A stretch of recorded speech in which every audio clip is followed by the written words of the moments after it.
Welcome to the conversation that we are just having. Can you hear the sound there? How is it? How is it? Can you still hear? Yeah. Hi. Yeah. So your mic should point like this. It can't go this way. Can. Yeah. Be careful how you use it. Can't. Yet. Here and there, lessons are taught. Because we'll come back to this conversation. I would love us to go into it. The small weights that would create blockage in our achievements and the things that we want to do. Okay, welcome to this conversation. This is a conversation outside our hangar. We're just gonna be having this conversation in the meantime here in Sentin. So the first question I want us to answer, Yes. for both of you, answer this in one word, and then later we will be giving Elaborations. elaboration on this word. Thank you for that. So we will be giving that elaboration. So why do people lie? Like what makes someone lie in the moment in which they are lying at or on? I should go first. Yeah, please go first. Okay. Firstly, disappointment. And secondly, dignity. Yeah. So Disappointment and dignity. Yeah. And yourself? My first point would be jealousy. The second one would be poverty. Jealousy and poverty. Poverty. Okay, for me, I think it would be fear and powerlessness. Fear and powerlessness. I think those are two factors that would lead someone into lying. But yeah, let's start with you. Okay, let me start with disappointment, right? Other people actually lie because they don't want to disappoint other people. Because maybe, let's say, for an example, the society perceive you as this particular person of this particular reputation or stature, right? Now life turns out to be different, or that particular situation is not in favor of you in that particular moment. And it will show the shortcomings in your reputation, in your stature, and everything. So most of people lie in that particular line because they want to protect other people, or they don't want other people to be disappointed at them, and to also protect their own dignity as individuals. You get, and because they know that disappointment can also lead to broken trust. Because once you get disappointed by Mwekezi Lempani, somehow you lose trust in, not in one area, but in other areas of his life. Because now you perceive him as a liar, not a person of that particular quality that he claims to be. So some people try to hide that disappointment in lies. But how true is it? How truthful the perception is to the liar, that if maybe I can disappoint this person, they will lose my trust. So I have to lie. Which situation would make someone lose trust? Is it lying or preventing disappointment? Because I'm interested. I'm thinking differently about it in my mind. What do you think? On the follow-up I'm making. Regarding, could you repeat the question again? You gotta follow. We know which situation we are in, right? Let's not allow the hunger to catch up with us. Yeah, but do you hear my? I hear you. Do I have to explain myself for you? Good, right? For me, I'm good. You can. So I'm saying, I get he's saying people who lie because they don't want they don't want to lose this relationship over disappointment. Yes. Right? Yeah. So I'm asking, like, and again, he's speaking about the trust issue, that if you disappointed, then someone will lose trust on you. Now I'm asking, how truthful is the perception that if you lie, you would prevent someone from losing trust in you, than if you disappointed? Oh. I think I still make Yeah. sense, right? Yeah, you do. So so that's where that's what, like, the thing I'm making a follow up on. Okay. Okay, now I was gonna say, because you asked me, I was gonna say that to me, when I'm lying at the time, I don't think that people who lie at the time think of the consequences afterwards. Okay, let me make an example. I think they do, because a bad lie could give you instant consequences. Consequences, yeah. So you gotta lie the lie that will increase consequences as far, because I think the reason you lie at first place, you want to eradicate disappointment. yeah. So you have to be a good liar. Yeah. Yeah. So- No, I hear you and I don't disagree. However, what I'm trying to say is that I want to make an example because I know what I'm going to say is probably not going to sound right. So when I'm like, okay, let's say right now, there are people who lie about having millions, a million per se, right? Correct, guys. Not casual, but they Can do. see it in your eyes. Yeah. Are you lying? Oh, Are you afraid to disappoint us? Yo, okay. But there are people. yeah, no, yeah. There are people who lie about having a million. Like, people actually do that. And when I say that they don't think about the consequences, the reason why I said that is because they feel that by the time the lies catch up to them, they will have made the lie to become the truth. If I'm making sense. Is it a lie or the person was trying just to manifest the million? It's a lie. If you tell me that you have it, like, manifest it on your own. Great question. That's a great question. Like, Yeah. I love it. Yeah. So, actually, what I would say is that the perception is not really true that when you disappoint someone, actually they're gonna lose trust. Yeah. But you say all these things to make sense to yourself, so that you can be able to continue with the lie. It's make believe. You understand? Yes.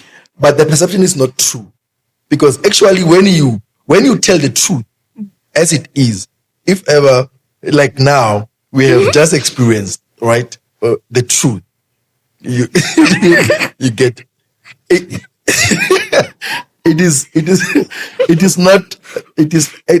The truth actually was able to make us settle in the situation. I love this situation. I know it's not a beautiful situation, but you can just give people a context. Yeah. Yeah. It's fine. I mean, I'm okay with it. Okay. So the situation is not something that we can run away from. Just imagine if the person decided to lie to us, right? Yeah. And then time goes, 6 o'clock, 7 o'clock, 8 o'clock, 9 o'clock, 10 o'clock. You see, the unknown actually frustrates people. What is actually happening will get them frustrated. But for a fact that the truth was set to the table to say, okay, this is the situation. It makes, even though the situation is not comfortable, but we can be able to settle in our queries to say, okay, now here is the situation. And it becomes easier, because it's no longer your situation. It now becomes our situation. Exactly. Oh. That's what people don't get to say. If you lie, you're gonna sit with the situation on your own. But if you tell the truth, it means everyone in that particular room can own up to the situation to say, okay, we are faced with this particular situation. Now the question will be, how do we get out of the situation? Not how do you take us out of the situation? It now becomes, how do we get out? Yeah. So the perception is not actually true. I love I love when you bring like the truth to it. Yeah. Because at the same time, what you are saying, Jenica, when people lie enough, they ended up believing it. I think in psychology they call it pathological liars. It's something that they cannot also be bought out of. It end up becoming a belief. Yeah. You understand? Exactly. So it's also dangerous. So I like it. Okay, let's go to dignity. Yeah, dignity. Yeah. I agree with you, by the way. I love how you put this situation. So for someone that's watching, we are currently in Sentin, run out of food. Well, we didn't run out of food. You must not put. We never had it. Yeah, we never had the food. We never had it. But fortunate part is that we're gonna have food. Yeah. Just like the last time we ate, it was in the morning, and this is due to financial complication and tightness. That you are not able to eat right now. Well, we managed to get this side, but to eat, it's a temporary problem, you know. So the situation that is talking about. So I did tell them, because I mean, you guys are part of the team right now. So I did mention to you the situation that is happening. So if you take this thing that I'm telling you right now, joining it to what he said prior, you'll understand like how this makes sense. So I just tell them straight talk that, guys, we are in this situation. We don't have money to buy food at this moment, and we are hungry. Then I started the conversation with the conversation outside our hunger. So he's interpreting the goodness of not lying, because you can lie, right? And like the thing about lying is, it postpones pain. Yeah. But the pain is guaranteed. It's guaranteed it's gonna come. So I love how you interpret it. Okay, let's go to dignity. Other people lie because they want to protect their dignity. There are people who attach their dignity to things, situations, and reputation. So when things are not going well in their life, they see the need to lie, because now the society will lose respect, like on them. You understand?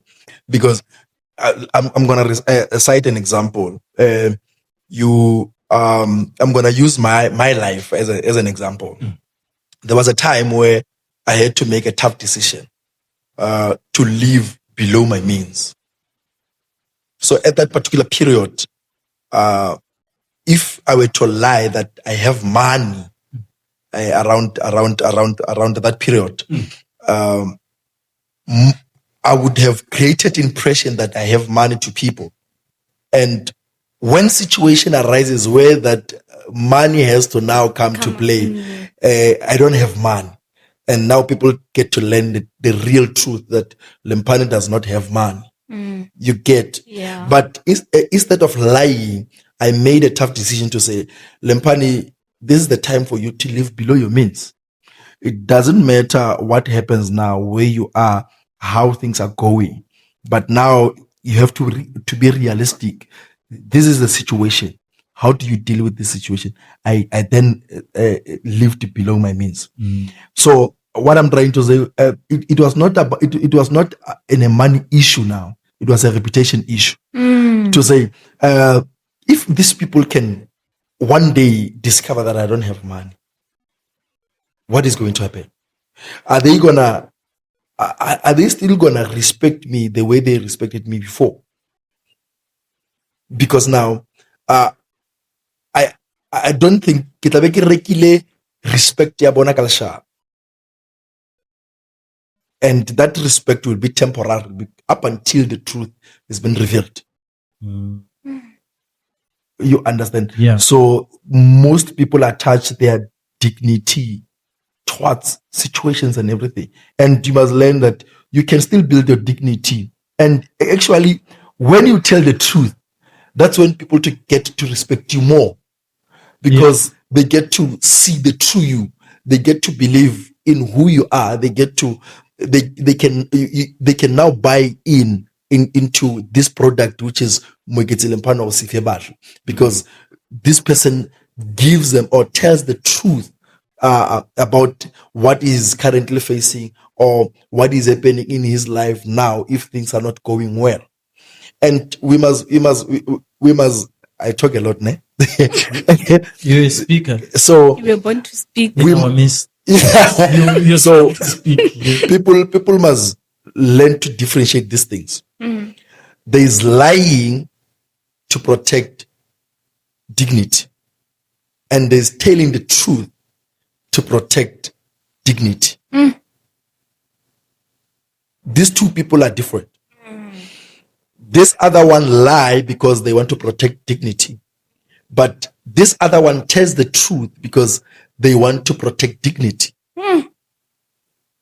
So what I'm trying to say, you can lie to protect dignity, but that lie cannot outshine the truth. But what if, you want to say something? I was going to ask if, like, I get you said there are two people, the one who lies to protect dignity and the one who Tell the truth. who tells the truth to protect dignity. So do you think this one who lies to protect dignity is aware that the truth is gonna catch up with him or her at some point? Because obviously when you are lying, there are consequences, either good or bad. Yeah. So unanamoto abuamaka to protect their dignity, how aware of the consequences? They are aware. I love that question, by the way. Yeah. Yeah. Most of them, they are aware. They are aware of the. Before you go in, let me also add on that. The awareness can also be a thing of not knowing, might be lack of awareness. That's like some people tell the lie and they don't know it's a lie. Okay. Do you know what I mean? Like, there are a lot of examples. Someone, they tell you about a place that's amazing and they've never been there, but they only heard. Yeah. Well, that's a bad example, but what can we think about? I think it goes back to what Mr. Lempani said. He said that I was talking about somebody who says they have 1 million and they don't. And he said they're manifesting it. And I said, it's a lie. When you tell it to someone and say, Sive, I have 1 million, you are lying. Right? Tell it, look at yourself in the mirror and say, that's slightly different. It's not the same. I think it is almost, but it's that yours is off ramping a little. I think and I'd like you to explain that, by the way. Okay. I have a good example of this, right? When we were growing up, I don't know in your times, I think in your times it's changed now, Jessica. In our times, they used to say, like real talk. Yeah. They used to say a child. I remember my mom would be like, hey, it was raining and we had to, it was raining and the rain was of kids. It was raining kids outside. And this is how we caught you. When I asked my mom, how did I come about? This is how we caught you. And they were lying. Yeah, the kids. And when now I get asked that question, that how did you come about? Like, it was raining. I came with the aeroplane. You know? Yeah. So, in my mind, I'm like, I'm telling you the truth. That's, you know? Yeah. Because that's what I had. That's the truth, you know. Exactly. Now I get it. Yeah, I'm adding up to that thing of what if they are not aware that they're lying. That's why I love that follow up question that you put there. I understand now. So now you're expecting my response. Yes. And if you forgot where you were, we will remind you. Yeah. You still remember? No, remind me, because remember you're talking about someone that is lying to protect dignity, and the other one telling the truth to protect dignity. Exactly. So now she's like, what if the other person is not aware? Aware, yeah. This one who's lying. Who's not aware that I said most of them actually we have calculative liars. God, You can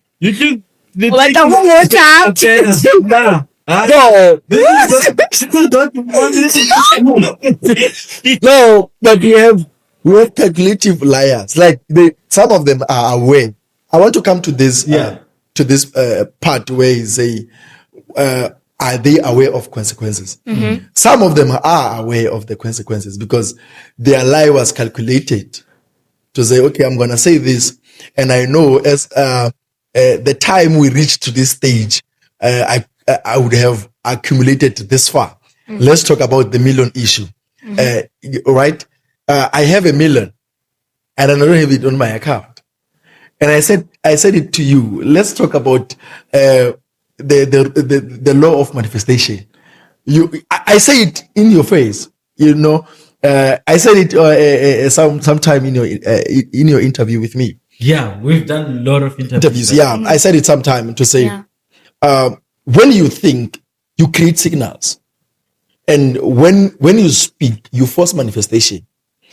I'm gonna use the very same example that I used with you, answering that.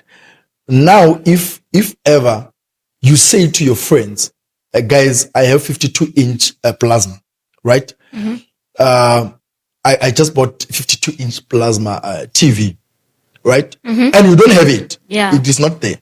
And then one day your friends call you and say, hey, Jessica, we are coming. We are visiting you. You know what is going to happen? Exactly. Oh. So I guess you're gonna make sure that when your friends arrive, You have it. you have the TV.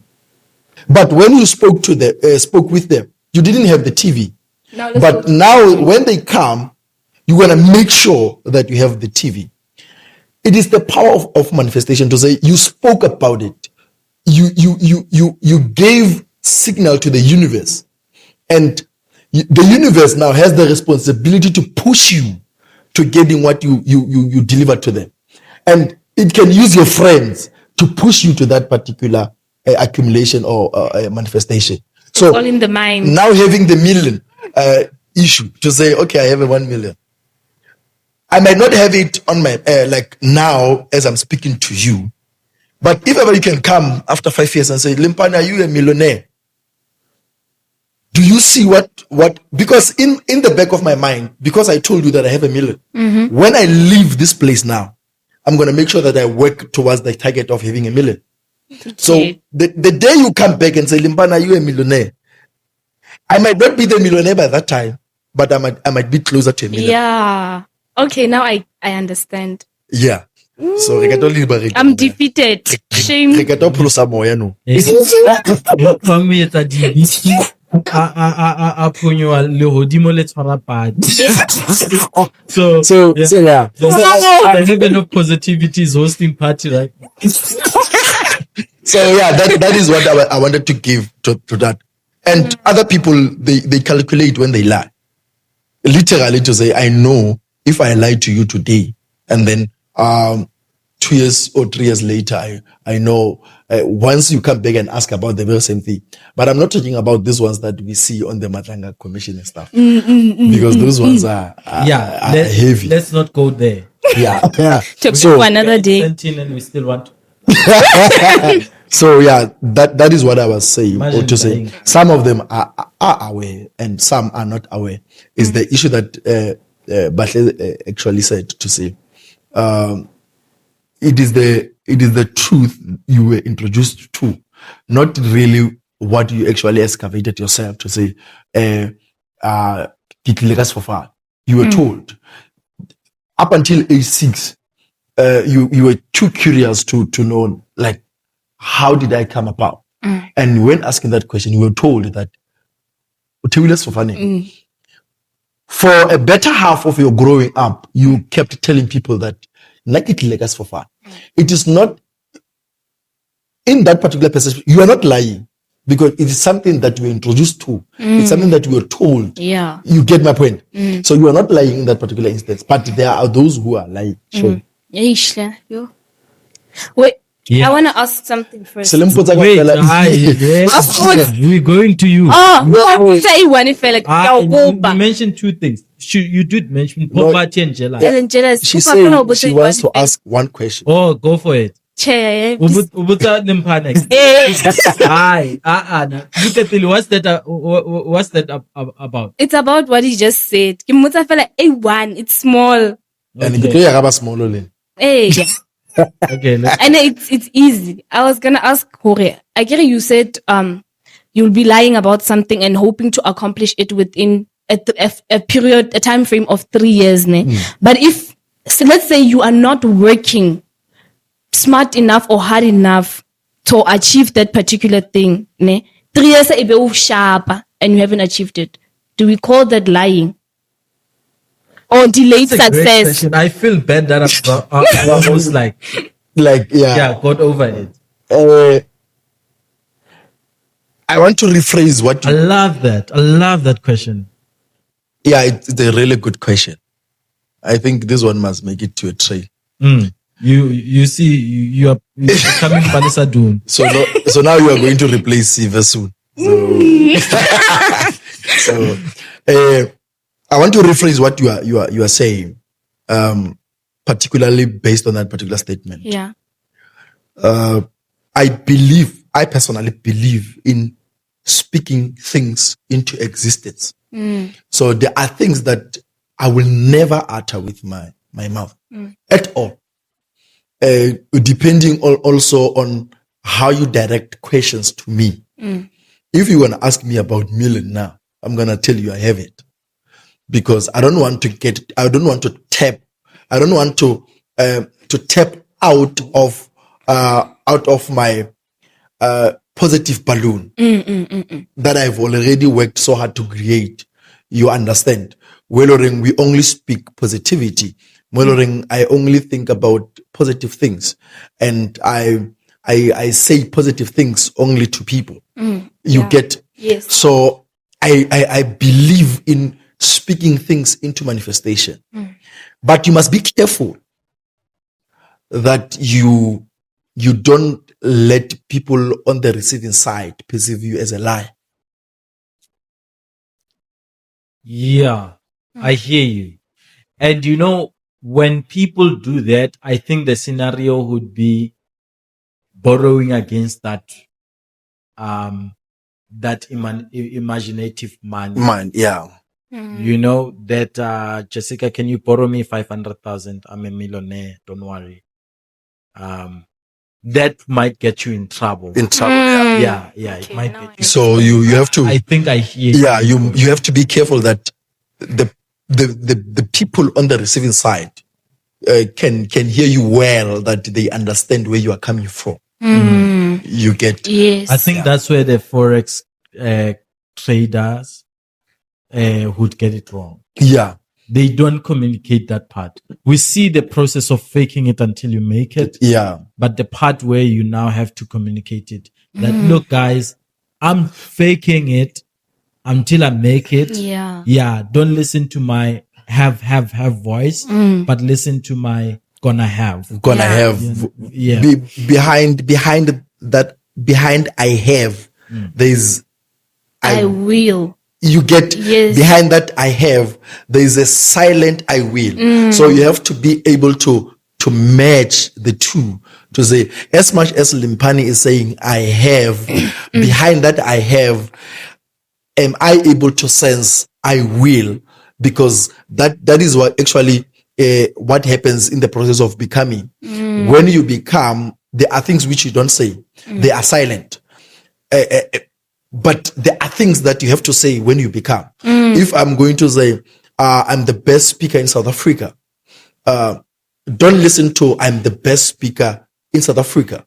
Listen to I will be a best speaker in South Africa. Yeah. That is silent behind that I am. You understand? I hear you. Yeah. Loud And and a lot of clear. people miss that a lot.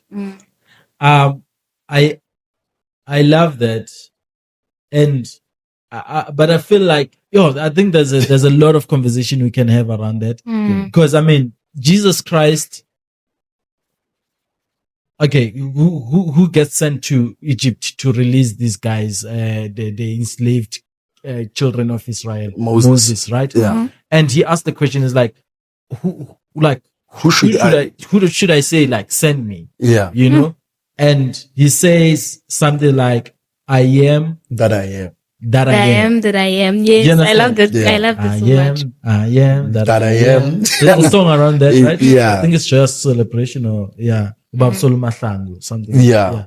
I am that I am. I love that. I love that. That doesn't sound like an affirmation with hesitation. Yeah. Mm. You understand? So the way you put it, I understand it works for the public, but it's like, yeah, there's a dilution. Yeah, No. What I'm trying to say Yeah. is to say when I meet people or when I'm speaking to myself, Yeah. I'm speaking with all the authority. That's what I'm saying. People must listen to what is happening in the background, not what I'm saying. What I'm saying will be, I am great. I will never say I will be great. You know, even Moses, I am that I am, has that silence to say, I am sent by God. But in this particular moment, I'm standing in the authority of God. So I am God. I hear you. You get, Yeah. but if ever he appeared before Pharaoh as someone who's sent by God, Pharaoh was gonna say, go back and call the sender. I want the person who sent you to come and face me. But now God gives Moses an authority to operate in, to say, take this authority when you appear before Pharaoh, use this authority as in if that's who you are. And that's who you are. I am that I am is like operating my authority. Go there and stand before Pharaoh as God. Yeah. Is it safe to say that what you're saying? Is it safe to say that this is the perfect time to use the phrase of listen to understand and don't listen to respond? To respond, yeah. Because I feel like this is where it actually comes in. Yeah. Where people are like listening to like, you are great. You're not great. But if they can actually listen, like you said, listen to the background. Yeah. They are listening to understand, then respond. Yeah. Rather than just, yeah. There are people. I'm making this point. Bro, do you know, like, we have the whole entire time. Yeah. We're gonna come back and all that. We just wanna. I want to step off this issue now. I just hope I'm not gonna say, oh my God, I can't believe I was. Okay. Let's. I'm even now forgetting what I'm. You forget it? Yeah. Meaning you were gonna lie. That's No, I was not gonna lie. You said I was like, there are people, Bashe, when you speak, they don't listen to you at the present moment. There are people who got high intensified discernment spirit. When you speak, they forget about you that is standing in front of them. They go straight to the voice that is echoing in your future. So they can see through you. Okay. If you say I am great, they will never look at the circumstance at that particular moment. I agree with you. They will look directly to what actually you are becoming, the direction which you are taking, the vision that you are upholding about, you are trying to unfold in their eyes. I agree with you. I call those destiny helpers. Yeah. Because a destiny helper would only help you to reach your destiny if they are conscious of the existing destiny that they can anticipate out of you. Yeah. You understand what I'm saying? So Yeah. I love it because, okay, first, your lies, jealousy and poverty. Yeah. Yeah. Okay. I'm gonna say this. So this jealousy and poverty, you're saying this is the reason why people lie. They lie because of poverty. They lie because of jealousy. Yeah. Take us through. And before this is a disclaimer, by the way. You know, Jesus Christ made a long lasting impact amongst the old, even the older, even the younger. Yeah. So age As a is boy. not an excuse. Yeah. Yeah. So You're not sitting at Bloomcast, Mo. Get disclaimer, Maka. We tell you. We don't want these disclaimers of Yeah. yours. Okay. One is too young for information or knowledge. Yeah. Yeah. So I'm gonna say this point of poverty, I don't know if it aligns with the point dignity or disappointment. But I'd like to think it's a combination of both. When you are poor, right, and you are in an environment that has a certain caliber of people, right, who perceive you as a certain look at this. Let's say okay, let's talk about me. Let's make an example with me. Right now I'm in a room with you. Say you guys are wearing expensive suits. I'm just wearing maybe a China Mall dress, but it looks nice, elegant. yeah. I look elegant. I look like I have money. I look like I come from a background of money, just like you. This is an example, right? And you guys say, wow, Nice you look suit, by the way. and one of you perhaps compliments me or you look so elegant, you look so beautiful, your dress looks expensive. Instead of correcting you and saying, oh no, it's not expensive, which is not necessary, by the way, but I'm making an example. Instead of correcting you, I say, oh yes, I bought it with 150,000, so expensive. You understand what I'm saying? And I feel like, okay, we lie when we are poor because we want to fit in. Yeah, we mask our poverty. Yes. And I want to make another example. This one is a realistic one. I feel like this one is going to make more sense. Back in my, not in my days, Mara, back then, I used to have a girl Don't worry, because who used to be my friend, right? And Mara, these are your things. These are still your things. yeah, fine, Like I'm saying. Yeah? fine. So Rock your days. she Go. would rock her uniform. Thank you for that word. You're a rock star. Rock star. Go. She would rock her uniform, like she dressed so neat, like she had the full school uniform. You know how parents would provide for you, no matter how, no matter the circumstances that they're facing, no matter the debts that they're in, they will make sure when you look presentable when you go and meet other kids. And believe you me, her and I were in the same situation. Like, we're not rich kids, we're friends, we live in the same hood, RDP houses and all of that. Like, we look the same. But because, I don't know, because of her aura or something, a lot of kids at school would say, "Halona ki big house, ne? Halona na le koloi ne wa bona hala."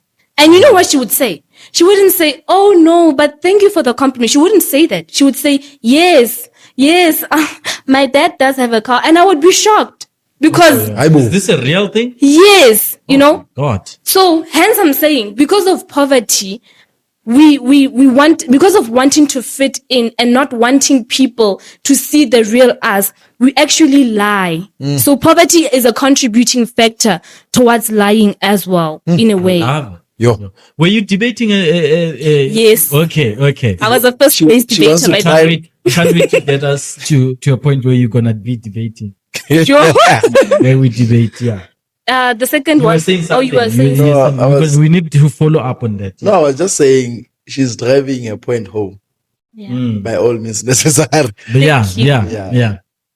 So my thing with that is, I think I understand. Even outside hiding poverty because you are ashamed, but it's such also a painful thing to admit. Yes. Do Yeah. you know? Yeah. What I mean? So I think I would understand. And I hear your point why other people would lie. I mean, we see this also in a lot of entertainment spaces where you see the group of guys are together, and maybe let's say a girl somewhere fall for one of those guys only to find out, she fell for the wrong one, not the one with a car, not the one with any substance around that space, but you find out that maybe fall for this one who's actually poor or who's actually coming from a impoverished background. So yeah, I do agree with you. Other people would lie in that situation. Yeah. Would you lie? Have you lied before about that situation? Eric, How to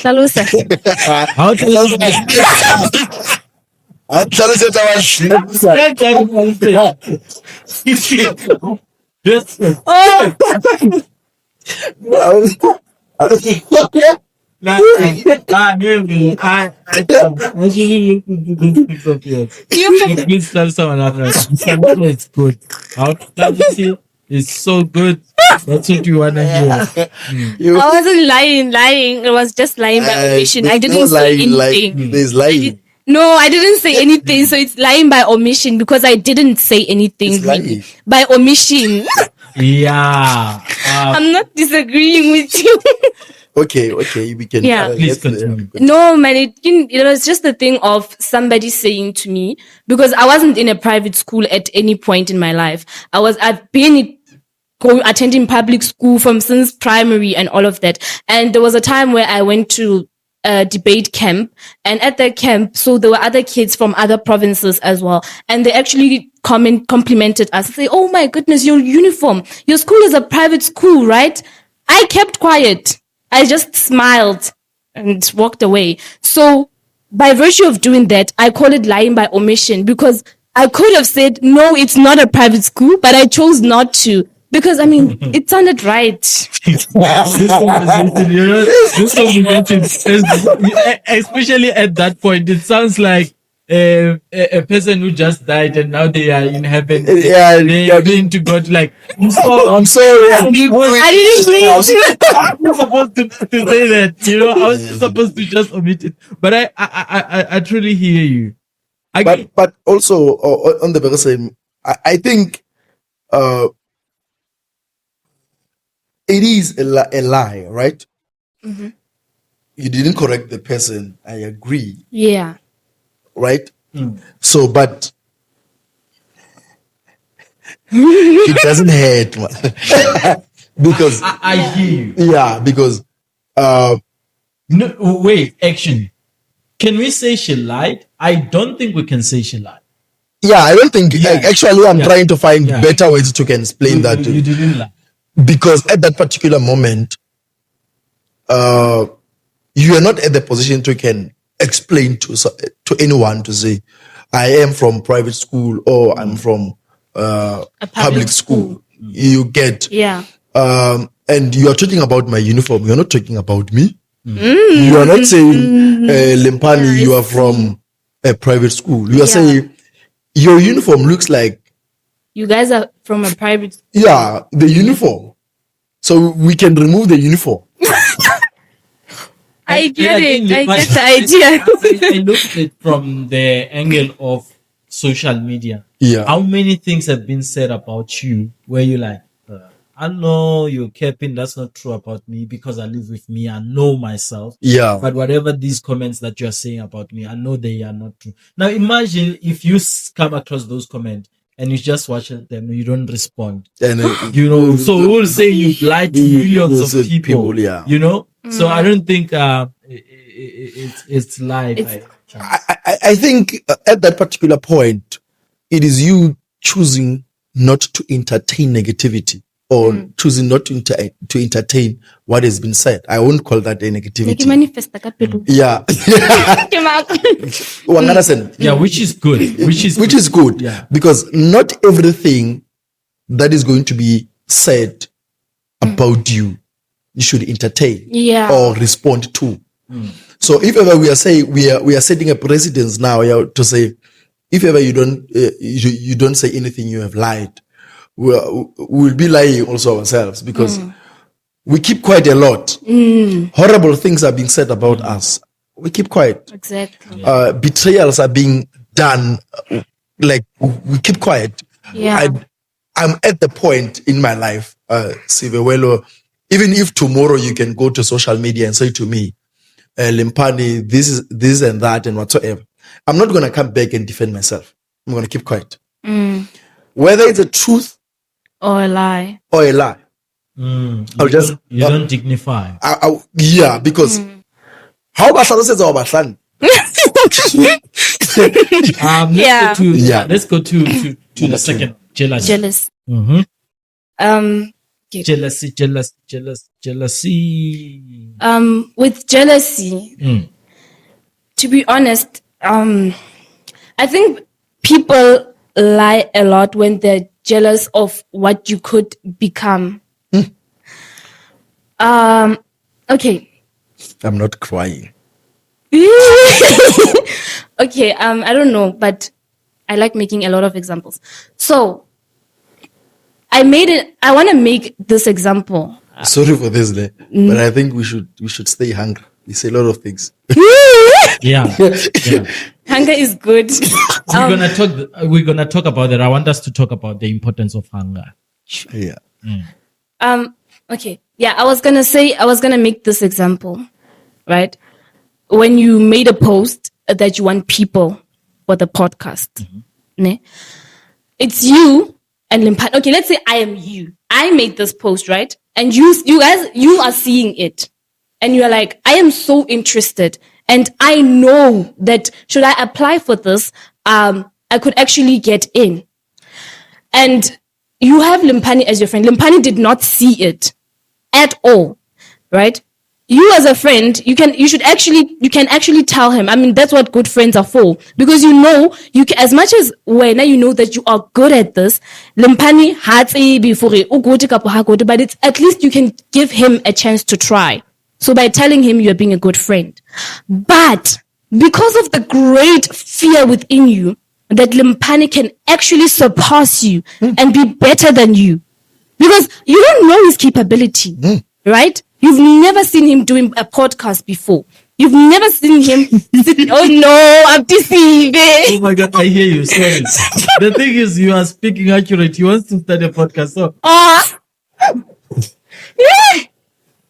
I'm like I've been discussed in that room, Okay. right. Everybody is like, Yeah. It's so spot on. Yeah. Oh, okay, go. Yeah. Go crazy. So you've never seen him sitting on your chair. Okay, sorry. By the way, Limpani doesn't want to start podcast. He doesn't like. He hate it. He doesn't want to do it. So we were It's a just disclaimer. Yeah. Continue. Yeah. So. Just. you must Oh my God! This is life. Oh, I'm kidding. This man loves podcast. Okay, continue. I'm so sorry. People are gonna. Hence, I'm always here. Yeah. Yes, you're always fine. People are gonna go crazy. Yeah. So you are not telling him because you fear what could come out of him. You fear the greatness that because you have never. One thing about it's not hidden potential. What is it that they said? The potential of what you could become. Right? Yeah. It scares a lot of people. It's the Machiavelli tattoo. It scares a lot of people because they've never seen it. Yeah. You know, it's so different from the potential I of love what that. you know you can do. I know I can do a podcast. That's you. I know I can do that. I'm good at it. You are not being proud or anything, but you just know it, man. That's who you are. That's who you are. Exactly. Limpani doesn't know it. You tell him about the opportunity that Sive wants him to do a podcast. Wants a person to do a podcast with, and he comes. And I sit here, I'm Sive. I sit here, I co-host with him. Oh man, he's great. He's not just great, he's reaching greater heights. You are there. You're still shining, but he's shining brighter. Yo. So, at what point do people lie? When they feel jealous. Okay. They feel jealous because they're scared. They'll hide. They are lying because they want to keep the Shine. opportunity to them. It's more like what happened to David, Yeah. right? In The Bible. in the story of King David, right? They're like, nah, it's only us. There's no other. But that man was ordaining the king. I was like, there's someone, but we don't see this person. It's like, hey, it's only us. So I hear the jealous point. But Yeah. there's an opportunity presented to you. Like we want a key, and all the sons of the house are lined up, but Lempane is not there. It's like Lempane is just It's just a shepherd, boy, head yeah, boy. Yeah. And I pay attention to description there.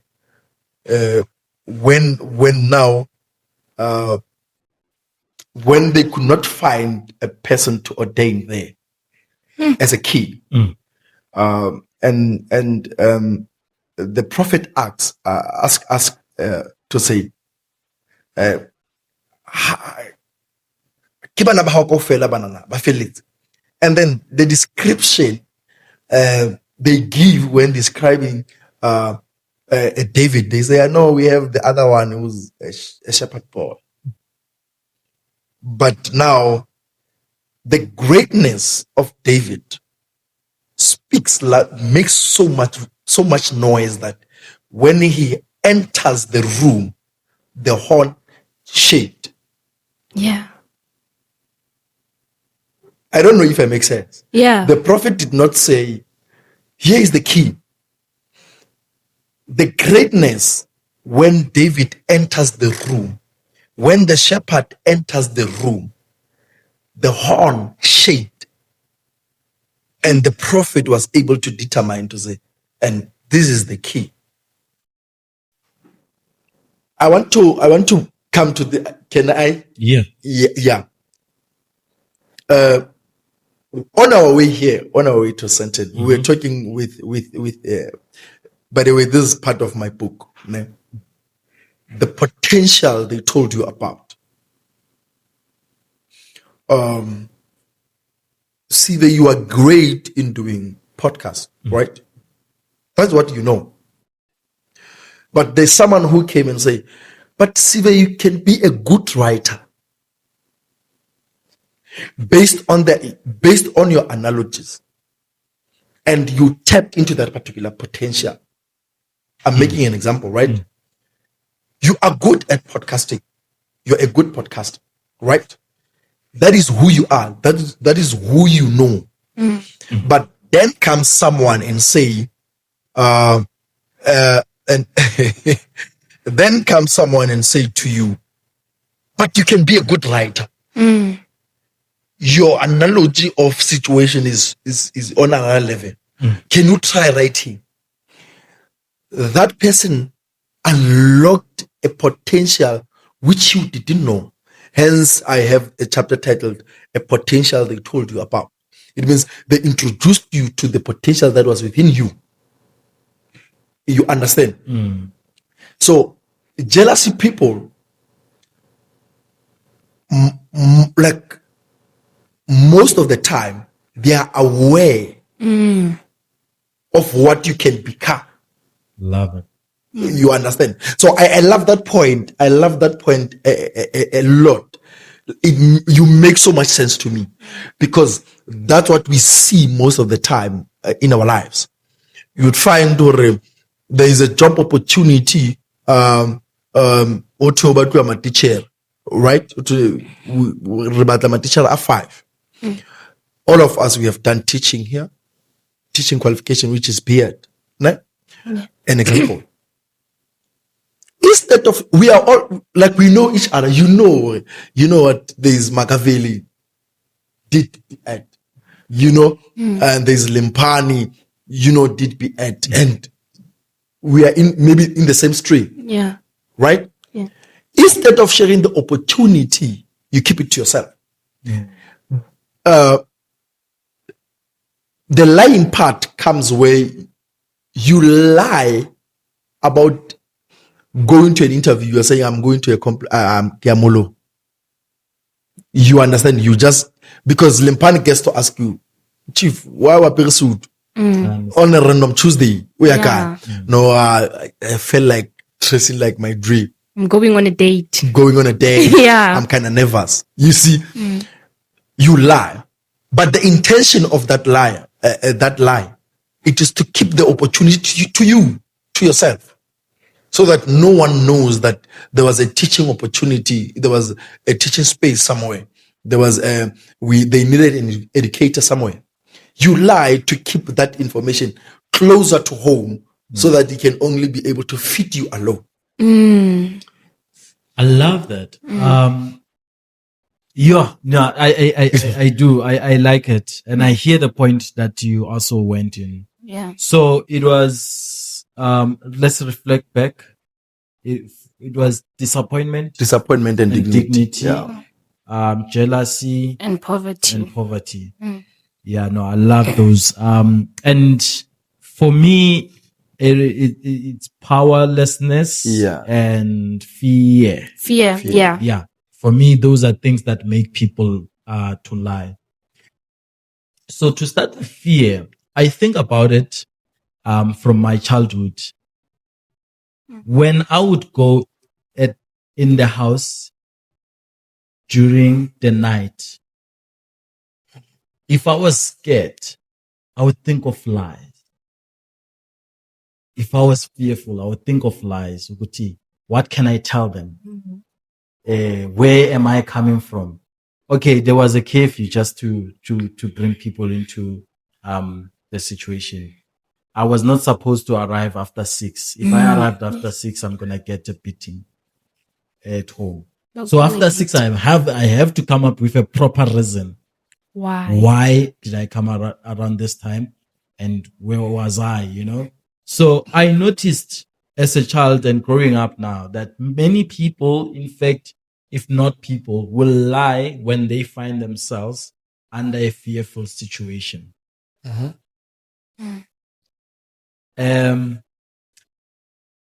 Think about it, a kid. Or maybe think about there's this challenge in the restaurant where guys would just like, who made this food? Who made this food? Yeah. In the restaurant. And the person that made this food is in shock. Yeah, Is in shock. Like, it's me. Yeah. Because they are panicking. They are also questioning themselves. What's happening? Yeah. But if someone who was to enter carrying 10,000 for the person who made this food, it's me. You understand? Yeah. So, the pressure of fear would make someone to lie. That's what I noticed. But in times when it was not a curfew, I was not fearful, I wouldn't have to lie about where I'm coming from. Yeah. Or just getting, right? Okay. So that's my first one. Why people lie. They lie because they fear for their lives. Yeah, I've seen that playing out. Yeah. I remember even when I broke something, I would think about the things that are gonna happen to me if I tell them the truth. I'm the one who broke the glass. I'm the one who did this. So the fear would lead me into lying a lot. So I noticed that people lie when they are fearful. Okay. Yeah. Then there's the second one. Do you want to say something? Yeah, I was going to say, I actually relate to that. You're actually being truthful when you tell that, because I also had a curfew. Well, I still do even now. I remember there was a time when I accompanied my friend. And this one for me, it hurt because it was before my curfew. Like you said, if it's before curfew, you would not be scared. But guess what? Before curfew, my grandmother still closed the gate and dared me to enter the yard. Let me tell you what happened. I accompanied my friend to a certain place, and it was so far from home, and it was winter at the time. So in winter, it's over dark, right? And at 6 o'clock, I'm supposed to be inside the yard. So it was a few minutes before the hour 6, and I got to the gate, and my grandmother said, it's not Dibatla or whatever gate it no but she stood there and she said, open the gate. And I knew it gate, I'm gonna get a beating. And I've been lying to her all along. I'm gonna do this. But this time she was sure, because this time I forgot something. I forgot to take a book with me and show her and she actually closed the gate and stood there. I think I stood outside for about an hour or 30 minutes. That's how long I stood, and it was winter. That's where my fear came about. So I actually believe that when people are scared, they do actually lie because of the consequences that would come about. Yeah, I agree with you. So, I have a question. Yeah. No, but it is not actually on the lie part of it. Do you think that system, is it a working system? A curfew? A curfew system and a beating and a situation where you constantly push the child to lie? I think it's not. Interesting question. Partially. You know, I think for me, I would answer based on the results that produce. Do you get better results when there's beating and curfew? Or do you get worse results when there's none of that and the person end up not lying even at all? Which situations are better in terms of if like to a parent? I think a parent would rather beat you if they know that you're not gonna get a kid, maybe during your high school or they thinking about it on a results orientated attitude. So I think about it like that. If I say don't go after 6, chances I protect you, and chances of you going after 6 and facing the danger of the world or the roughness of the world out there are very slim, because if I give you that freedom, you might be going every day. I mean, we see people that are going every day, but there are other people who are like, I have all the freedom, so if I want to go out, I can go out, but Yeah. I just don't. I just don't. Yeah. We have other people like that. That's the point I agree with, because okay, I have a younger brother, ne? There's 2 of us. We were raised in the same way, but things changed along the way. If I came home past curfew, I knew gate itokwala or I'm gonna get a beating. My brother, on the other hand, the gate doesn't get closed, or it gets closed, but even if he enters the yard, he doesn't get a beating. So if my grandmother says to him, you are not going anywhere today, you have to study, you know what he does? He goes. And he comes back after curfew because nothing's gonna happen to him. With me, even now, like even today, I still have, for me to be here, I have to sit down. Mama, I have to be like that because I still have that fear.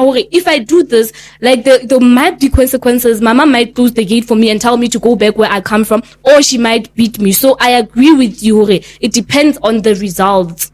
We are based on the results. And I think we can create a statistic on it. I mean, you grew up with it. Yeah. I grew up with it. It worked for me. It saved me from a lot of things. True. I'm sober. I've never been intoxicated my entire life because of that system. Because every time I would want to steal myself to go and drink, they would say, "Hey, it's curfew, feta." I grew up as that kid, and it worked for me because I got to be that. Did you grow up with it? Curfew? No. Did that work for you? Yeah. Elaborate. Wait, I want to judge him here. Do you drink? No. Did you ever drink? Yes. And I was not home. I was without parents' guidance. I was with my brother. My brother tolerates that. What do you mean? I know. What do you mean? Wait! Don't bring evidence to it. No, Okay. I'm drinking religiously. I don't Because understand. people that don't have curfew, they would drink religiously or occasionally, not once off in a year or something like that, because it's something they have liberty on. Oh. To a point where they have to say, I'm quitting alcohol. it's not a point of saying, they don't drink. To wedding. You understand? Yeah. That's why I said I'm gonna judge you. Oh, okay. Now You I understand? understand. No. Have you ever had to quit alcohol? No. Or you had to just don't drink? No. What is it like? What are you Oh, saying? no to what? Hey. No, I don't drink. I've just never had to drink. Is that what you're asking? Kapa ke na confused. O kile wa nwa jwala, re botse ka Sesotho. A ti se ba re jwalo. Right.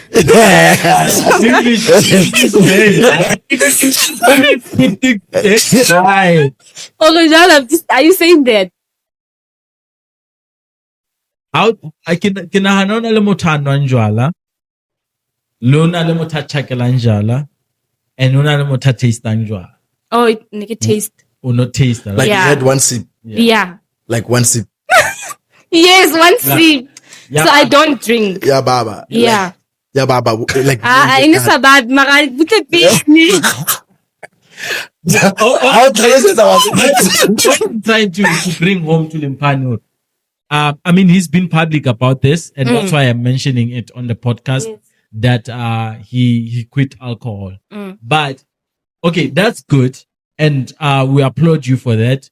You know, Clock it, recovering- clock it. Clock it. recovering.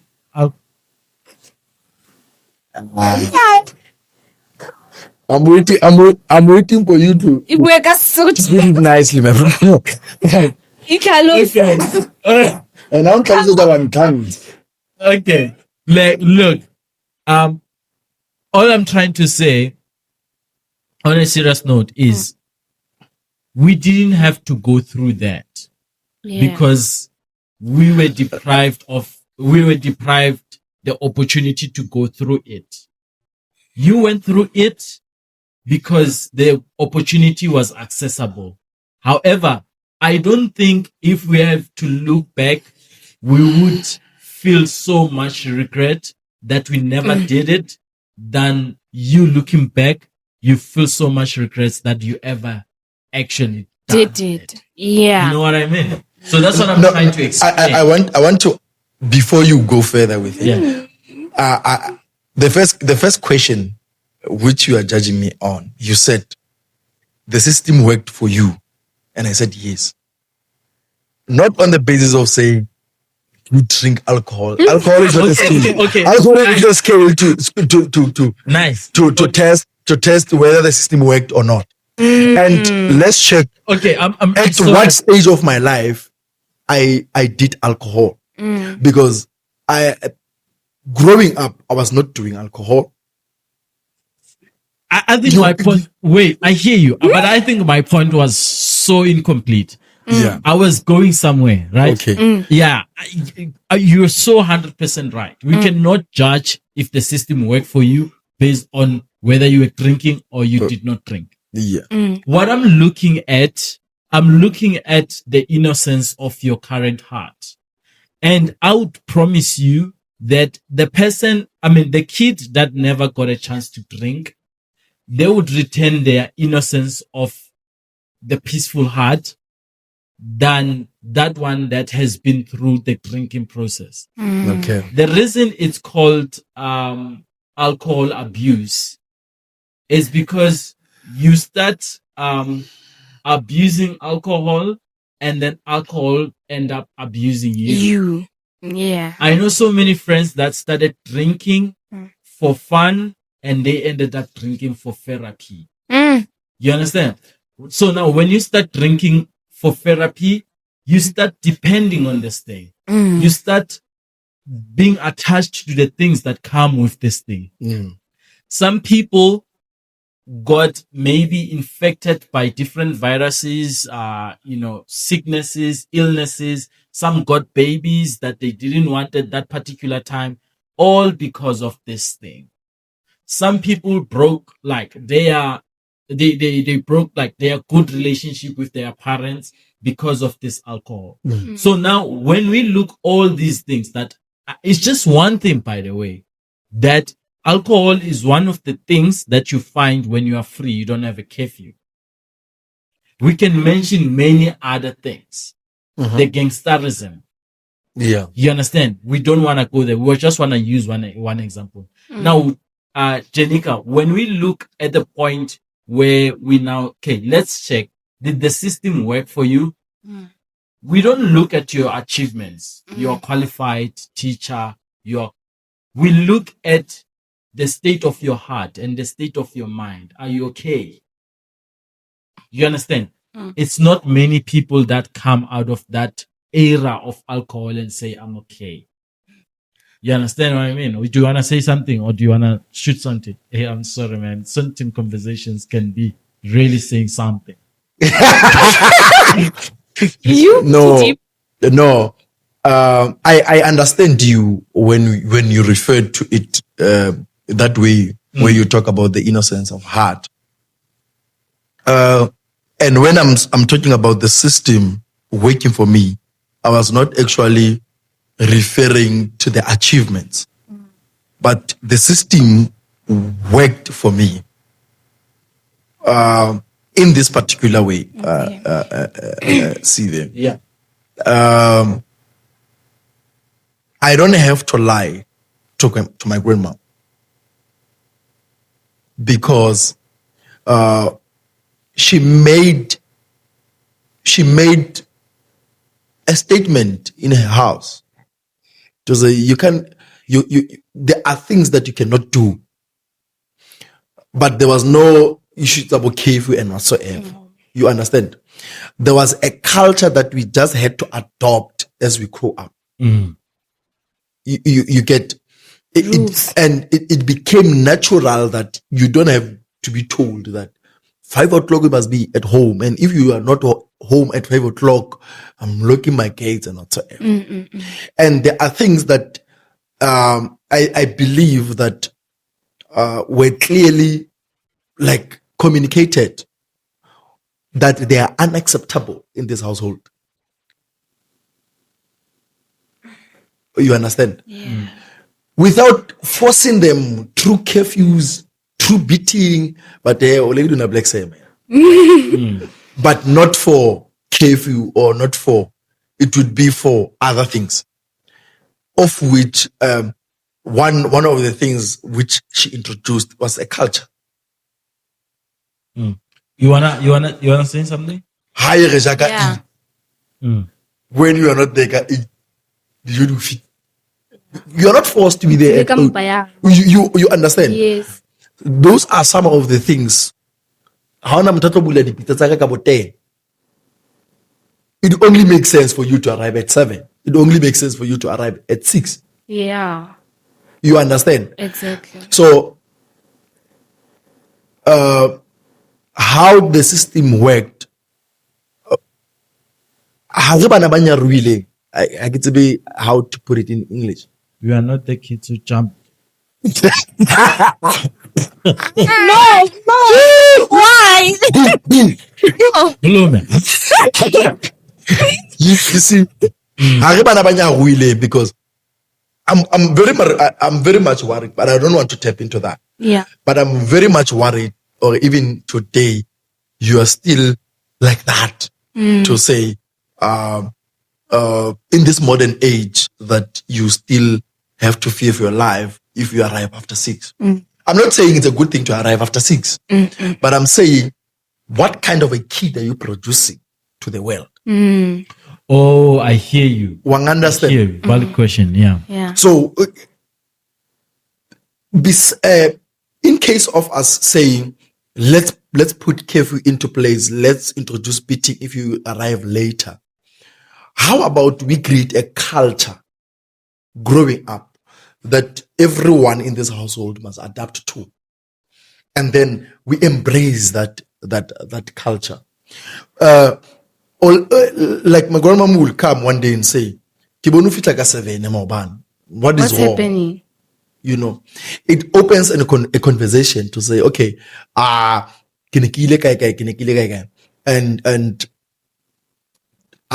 the response will be, next time don't leave without telling where you are going.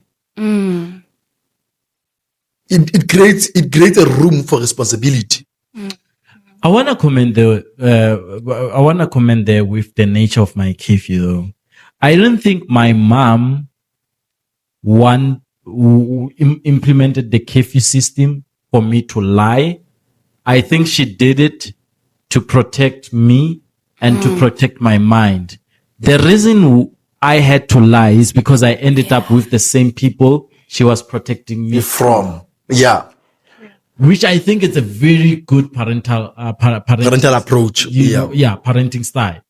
You know, and you in your case, you don't have a curfew and you don't have to lie. Is because your parent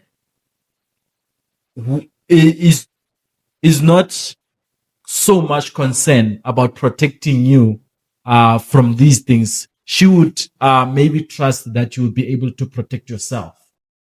Yeah. Do I make sense? Yeah, I hear you. I think the difference would be we were protected, you were trusted for your own protection. Yeah. Which is good, by the way. Which is good. And I came out good because I remember this other time when I was when I got to high school, and all of my friends, like all of people that I met when I got to Lifike, not Katamera.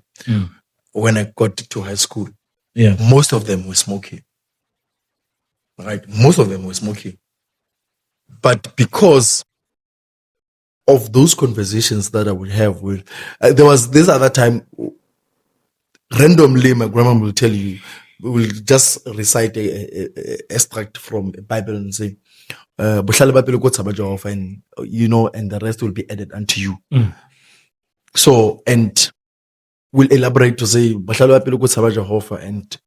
it means there are things that you cannot do because you fear God. Yeah. You understand? You cannot smoke because you fear God. You cannot drink because you fear God.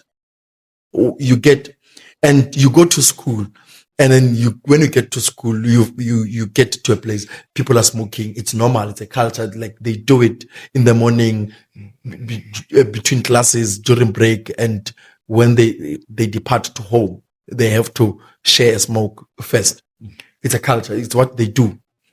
But in that particular mist, the one thing that kept echoing is that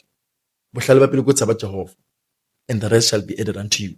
So it means even when I was about to attempt to smoke, that voice kept coming to say, what you can't do this. What are the characteristics of the person who's fearful? Yeah, you understand. Yeah. And then there are things that you can automatically not do. You see.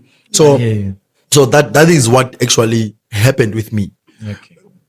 Like my grandma created an atmosphere where she can deposit all these things that can be able to make us to stand out.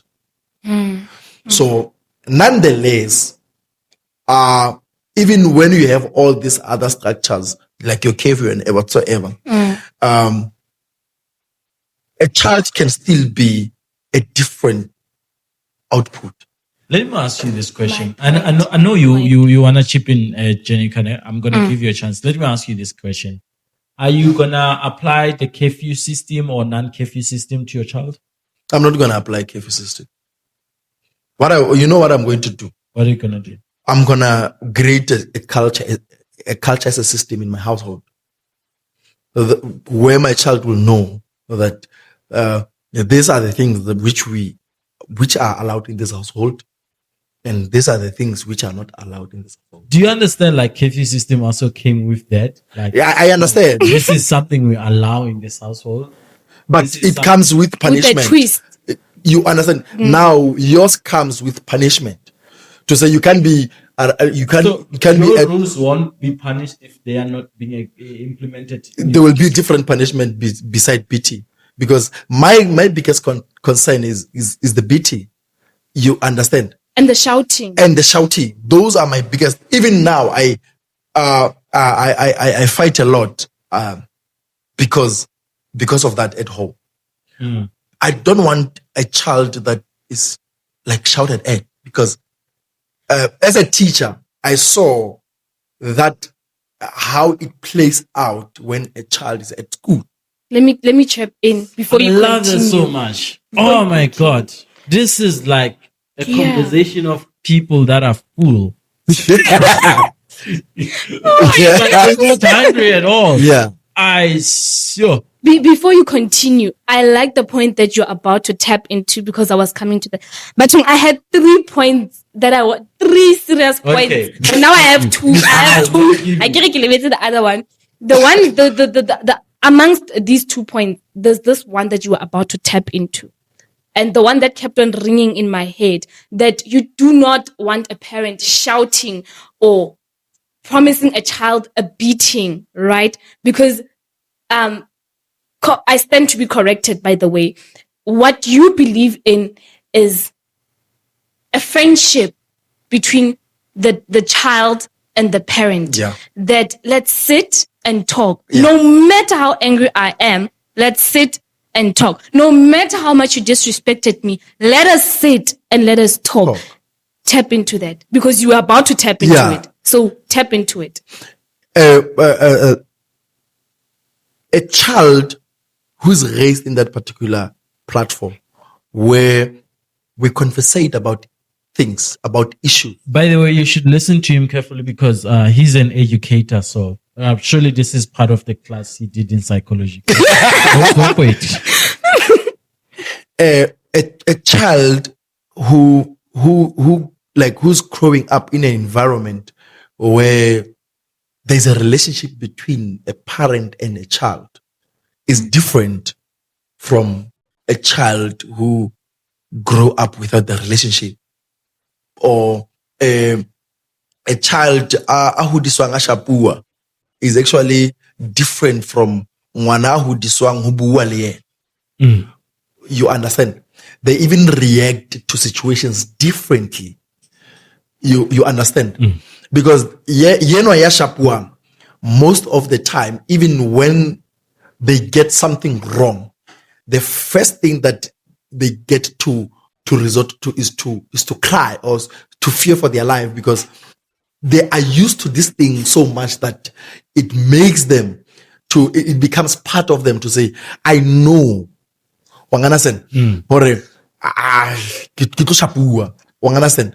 And it creates I mean business. Yeah, she means business. So it creates it creates a stubborn child. You know, dealing with children for about 3 years. That's what I actually discovered to say. You'd find no matter how you try to talk to them, no matter how you try to reach out to them, no matter how belonging you try to make them feel, they don't belong, because understanding this approach that you are trying to come with when they commit mistakes and everything. That approach is new, is foreign to them, because what's about glass, there will be a slash. We ain't saying there will be. You understand? Look at classing in terms of performance. It can show in their performance. It can show in how they relate with the content and what is happening in the classroom. They can't even relate with other kids. You understand? And you find that child, when they get to the school environment, turn out to be a bully. Not because that child was born a bully, but what is happening at home turns this child to a bully. That child wants to redirect the anger. What will happen to that child? Because this person, now, I'm angered, but now I want to redirect this anger. The next person must suffer the way I suffer at home. I remember this. He once spoke about this, that because I remember there was a time we were speaking and he was saying that whenever there are certain behaviors that he sees in school children, in the children that he teaches or the children in the school environment that say this child is crying out for help. Yeah. So that's a cry for help. That's a cry for help to say, you I know, catch you. I'm being abused at home. To beat a child, guys, is not a good thing. So much that I don't want to say we must not do it. I don't want to say that. Ne? I'm curious to know, like, what do we do instead of beating this child? Because I think, okay, there are beautiful things to incentivize or to promote a behavior. Yeah. Right? But remember, we're also coming from backgrounds where incentives are not afforded. Yeah. You know, I remember one of the things that they used to use at home that eventually didn't work, and now they have to start beating me, was, if you do that, we're not gonna buy you a bicycle. Yeah. Over time, I was like, you're not gonna buy it anyway. Yeah. It's so not what's like the you're point? not gonna buy it because it's doing this. You're not gonna buy it because we cannot afford it. in the Yeah. house. So I know. So I'm trying to say, I'm curious in the case of now, when I think like that and they're like, don't go out. We're not going to buy you a bicycle. And I'm like, I'm going out. You're not going to buy it anyway. They're like, don't go out. We're going to whoop your ass. You know, now that is real threat because it's what they have. Yeah. You understand, right? That is what is in their disposal. Yeah. So what is a substitute to beating? In your case, if we don't get beaten as kids, well, we're not kids, but if we didn't get beaten, what was the substitute to that? Because parents struggle with that. So, like for instance, if a child touches something that they're not supposed to touch, they would be hitting their hand. Yeah. Because if you're saying to this child, Janika, leave that thing, the child is gonna be like, get that. Yeah. Leave it. Don't touch it. It's like you are playing with You them. understand? Yeah. And they're like, leave it. You understand? So that's how it started. And that's how I start seeing it, taking its form. What can is the serve? alternative? No. Before he answers you, ne, like, yeah, let me say it's a question. Let me say I'm asking or whatever. But let me try. Okay, I'm redirecting. I'm trying to redirect this, but I stand to be corrected. How about, because you said beating a child is not right and you called it abuse, right? In Yeah. a way. Fine. Yeah, he didn't call it abuse directly. I'm but saying yeah. in a way. Okay. In a way. Yeah. Said, You didn't use the exact words, but you were heading there. Okay. Yes. Sorry. I think there's a way that a parent can beat a child, right? I don't think, okay, there are those parents where I'm gonna beat you, how many, like, I'm gonna take a stick and just whip you just a little bit so that, or not even a little bit, but I'll sharpen for understand that. There are those that use clap. There are those that use huraya, kicks as a way to reprimand a child. And that parent is saying, but it's actually abuse. You're actually hurting the child mentally. But if we approach it in a different way, or do something, that's also beating them, but in a way that says that's not giving abuse, it's giving and you can actually get the message into your head. But the moment you slap me, the moment you kick me, you are saying hakurati. That's how we as children perceive it. Particular thing away. Which one? What We are saying take away yadi clap on the face because their parents You're do it. saying what's the solution? No, I was not saying there's a solution. I was saying, how about I get a bit. No, man. But now I hear you. Yes. Instead of saying, Hey. no, hunger is actually chipping in. Yeah, real. Now it's not a pretense. Yeah. I want us to close this thing as well. Yeah. So that we eat. Okay. I'm saying we eat as if the food has arrived. I want us to close this thing so that we get food, and then I want us to have a debate. Okay. after we eat. Normally, when we are here in Sentin and we plan these shoots, right? After we eat, they end up not happening. Yeah, I'm okay. telling you, like Yeah. after we eat, we're like, oh, Time. it's been a long day. It's been a long day, guys. So, thanks to not having food. Okay, yeah, just say something and then we're gonna close it. Okay. No, what we can substitute beating with, raise your child with systems, and don't let beating be part of those systems. What are those systems? I'm gonna explain. I'm just giving you. Yes. How much Jen. I sound like an How understand the one chance. citizen in the community. Dick eye. Yeah. That's how I need Let me cook. I just took power. Yeah. Like you introduce systems. One of the systems which you can maybe introduce, I forgot the term that they use. Moiloring, you take away the benefits from the child. We are not like our parents, right? Is it safe to say that?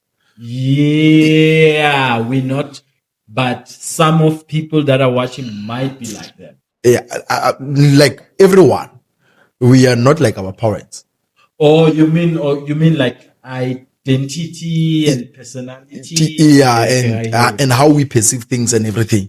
Sure. We are not like our parents. to So- a certain extent. To a certain extent. Yeah. Let's take out the issue of affordability but there are those benefits you give to your child, right? As a parent, when you try to raise your kid differently from how you grew up, Sure. you're right. So you take away, like you are not actually removing the benefits, but you try to show the kid that if you continue with this particular behavior, this is what you can lose. You understand? And raise your kid in using values. Let your kid know family values. You get my point? Create a system, create a value chain in your household. Or these are our values, right? This is what we subscribe to.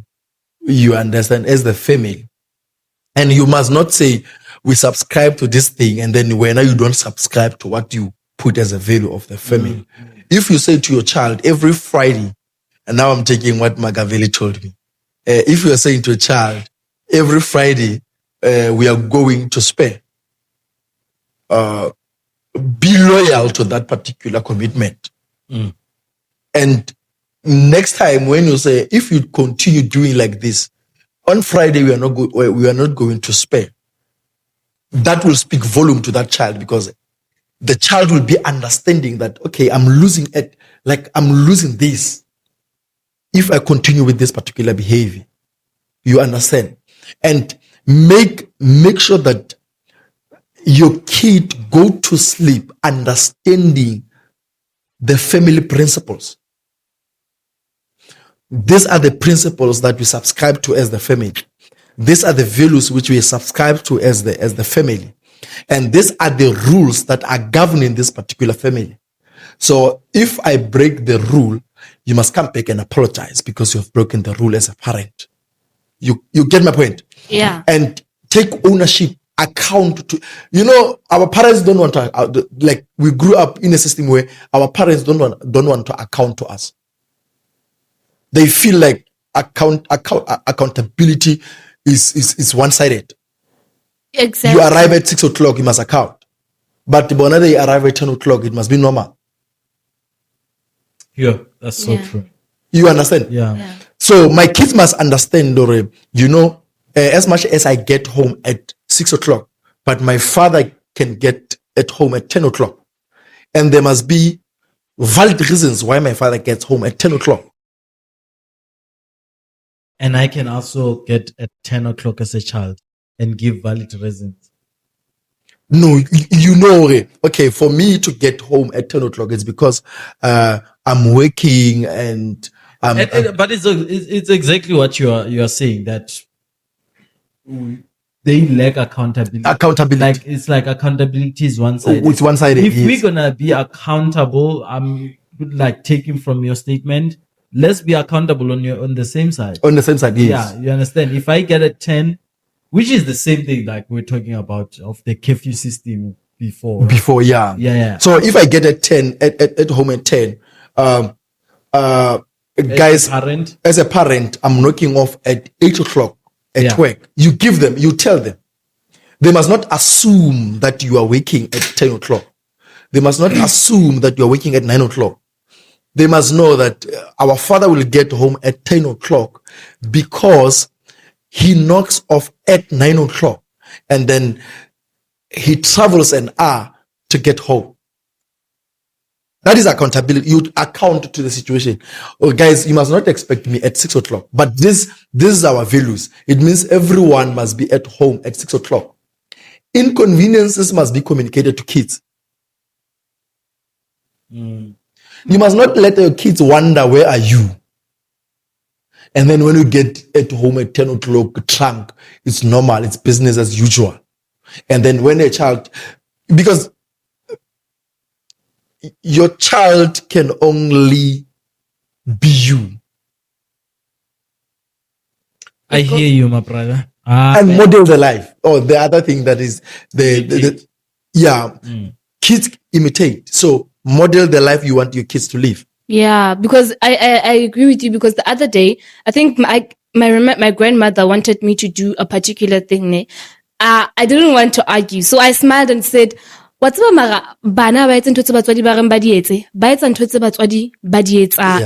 don't do what our parents tell us to do. We do what they do. Yeah. That's why he says they model that. And I agree with you. That was point number 1. Point number 2. You spoke about Dabaya. Are we going kids. to eat, man? Okay, let's finish up, guys. I don't want,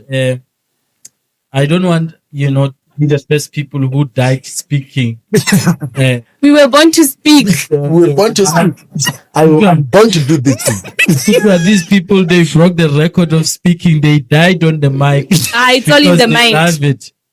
Love it. Yeah, please continue with your points. I know, then we close it. Yeah, and when you spoke about other alternative methods to reprimanding a child rather than beating them, you made an example of taking away a certain thing from them, an asset of theirs or whatever the case may be. I don't know. Benefits. Yeah. I remembered something. I was on TikTok the other time, and there was a young boy. Yeah, he was a boy, a young boy who posted a video, and he was so devastated. I want you to, I understand the word. He was so devastated, because his parents, he said, we are so devastated. I was so devastated. I was so right now to understand devastation because of starvation.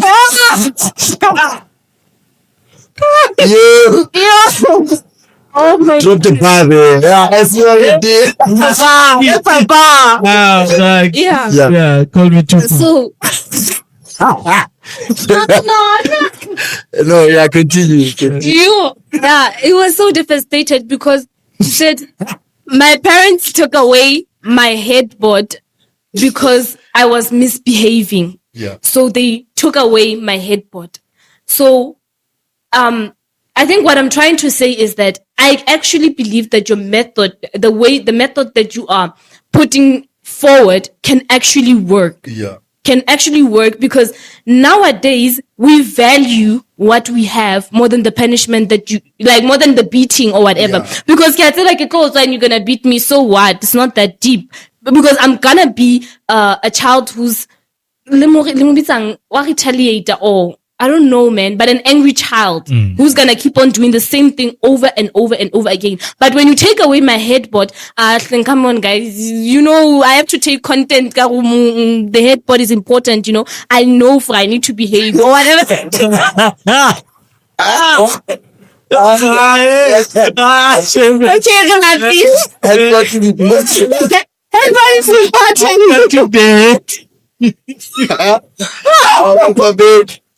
Airport is important. Yeah. Okay, Close that point. yeah. Oh my God. But you get it. Can I go to 2 last points? Please, let's go. So the other one was the issue of me having to report. I remember you said, I recorded everything in my head. You said that you are worried of the kind of generation you are raising, because if right now I still have to ask, I still have to fear, doing things without asking for permission first, like that raises volumes. And I remember a peer of mine once said to me, because they asked me, we were having a conversation, and I told them, like in the middle of the conversation, I was like, I still have to ask my parents. And he said, one day you're going to be living on your own. Do you realize that? Yeah. And you won't be able to stand on your own. I said, no. He said, yes, you won't be able to stand on your own, because you never grew a backbone of your own. Your grandmother was always there to save you. She was always there to guide you. She was always there in everything that you do. And I couldn't, like, now that you say it, I just couldn't